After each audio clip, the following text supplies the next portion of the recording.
Hey guys, how's it going? This is Natinator, and welcome back to Corpse Party Book of Shadows. Now, it's been a while since I've played this game.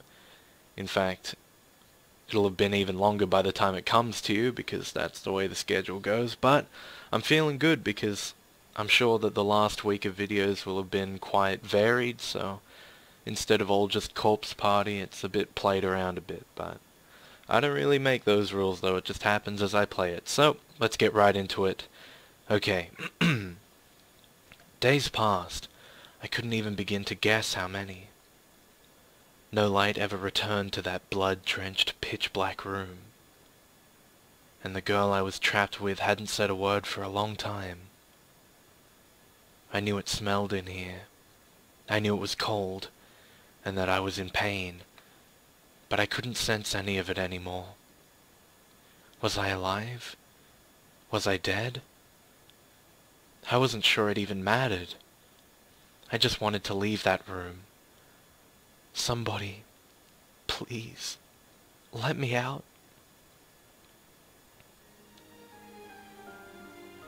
Oh, well, it seems I hit onto a wrong end like straight away, so that's a bit of a pain in the butt. Okay, well, let's get back to a point where we're not being in a dead end then. See you then. Alright, we're back right here, and I think that this is the choice, which is the one that screwed me over, because last time I said let's hide under the table. This time let's hide inside the cabinet. Maybe this is what'll fix it. Okay. The footsteps were approaching fast.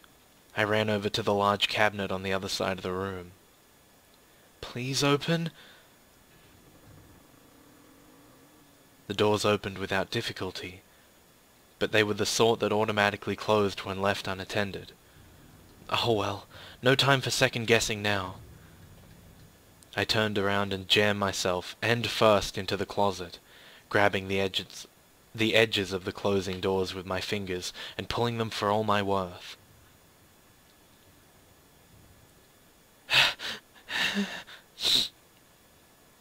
Shrinking my body into the cramped closet, I prayed silently for the footsteps to pass by this room. But then, the person making those footsteps was probably the same person who turned on the light in here, so I didn't honestly hold out much hope.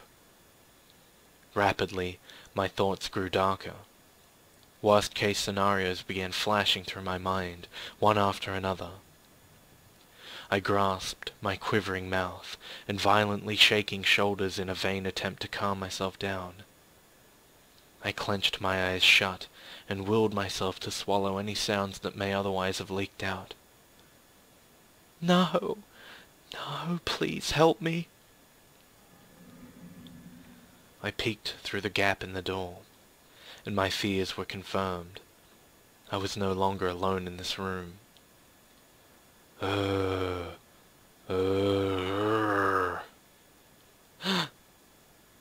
thing that was in here with me was horrible. He seemed not quite human, but not really anything else either, and whatever he was, I was scared to death of him. On second thought, maybe he was human. He just had a grotesque face and an abnormally large body, not to mention a zombie-like disposition. He was horrifying.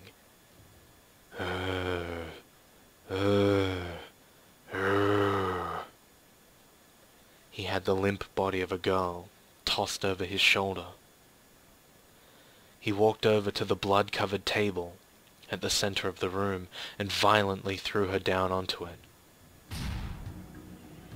Ah! Letting out a moan of agony, she came to. My God, she was still alive. Ah! Ah! It hurts! It hurts! It hurts! It hurts! It hurts! It hurts! Her legs had been severed at the thigh, like completely cut off. How could anyone do something like that? Oh God, it's her. Uh, No! The man straddled the girl and tied both her arms into metal restraints attached to the table. No. What was he planning on doing to her?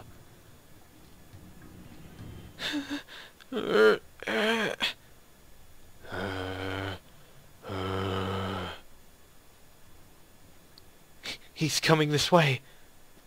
No, no, no, please, no.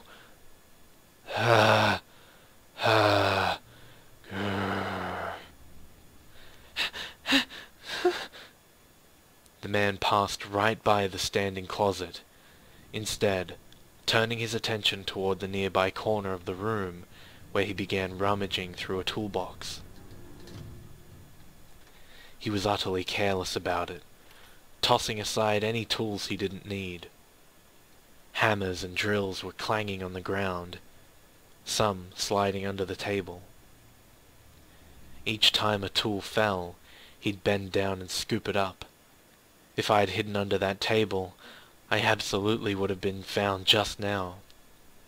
Yeah, we know that now. Holy crap. Before long, he pulled out a large pair of pliers. Returning to the girl's side, he once again stepped up onto the table and straddled her body. Oh crap. What is he gonna do with those exactly? Ah! Wordlessly, the enormous beast clamped down on the squirming girl's cheek and squeezed with all his might.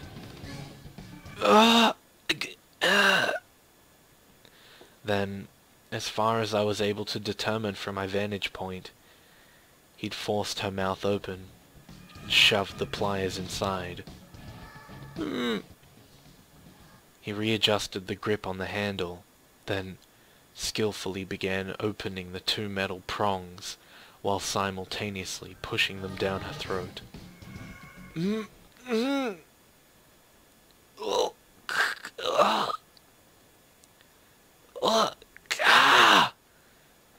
No, stop!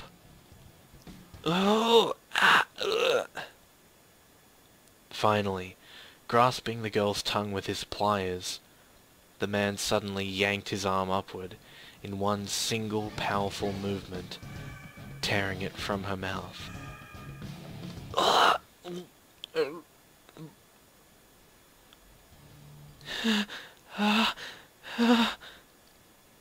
I heard the sound of her mouth frothing over, and after a moment of squirming, all her movements ceased completely. That's when I lost it. Tears were streaming down my face, and I began peeing myself uncontrollably. Urine was pooling along the bottom of the cabinet. No, stop! I frantically contracted my stomach, forcing myself to stop peeing. If any of it leaked out from here and gave my position away, I'd be a goner for sure.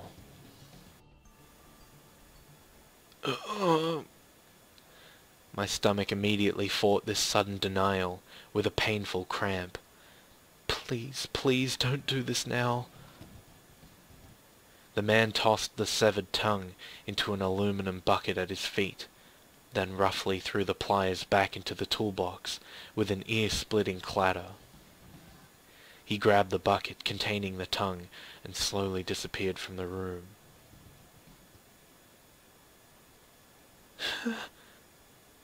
Somebody had just died out there. I was in shock.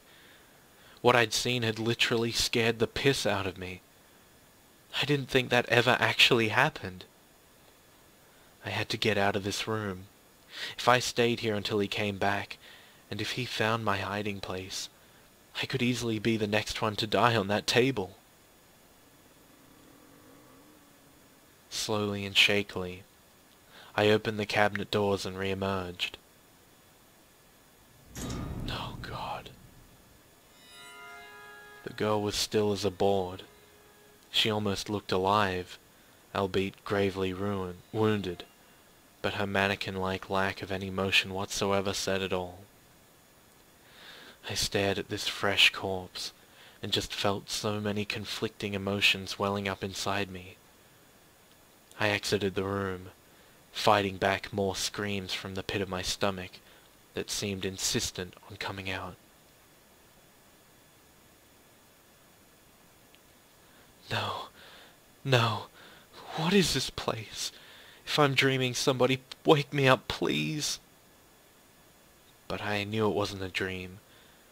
I accepted that this place was real, even though it differed greatly from any reality I'd ever known before. My brain was quickly nearing its breaking point. A stupefying fog clouded my mind's circuits. No, no, help me, please.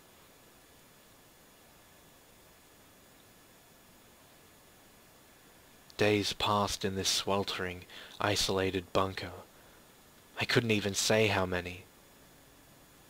My cell phone battery ran out after a while, and my watch died too. I was lost, completely, but I never stopped looking for Naho. I hadn't eaten anything, I hadn't drunk anything, and I'd slept so many times. I couldn't even begin to estimate how long I'd been trapped here. The chocolate my mum gave me was still in my pocket, but I couldn't bring myself to eat it. It felt like it represented an important bond between me and her.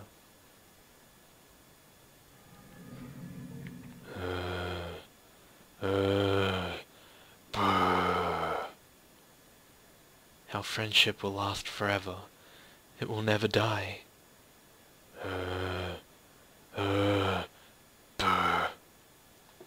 Naho. Save me, please.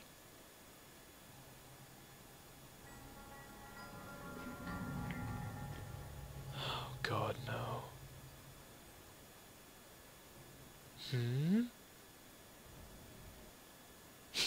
Yummy.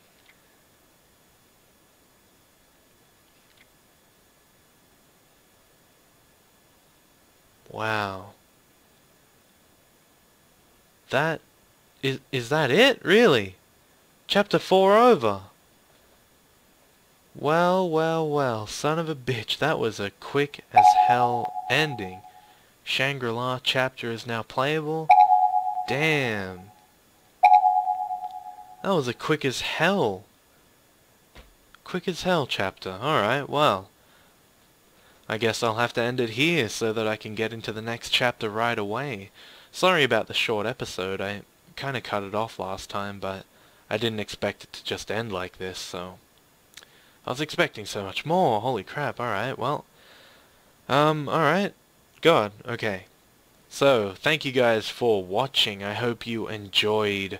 Apologies for the short episode. I'll make sure that we have ourselves a nice, normal-sized one in the next episode. So, I will see you guys in the next piece of shit that I upload. Stay tuned for more. I'm a Savant.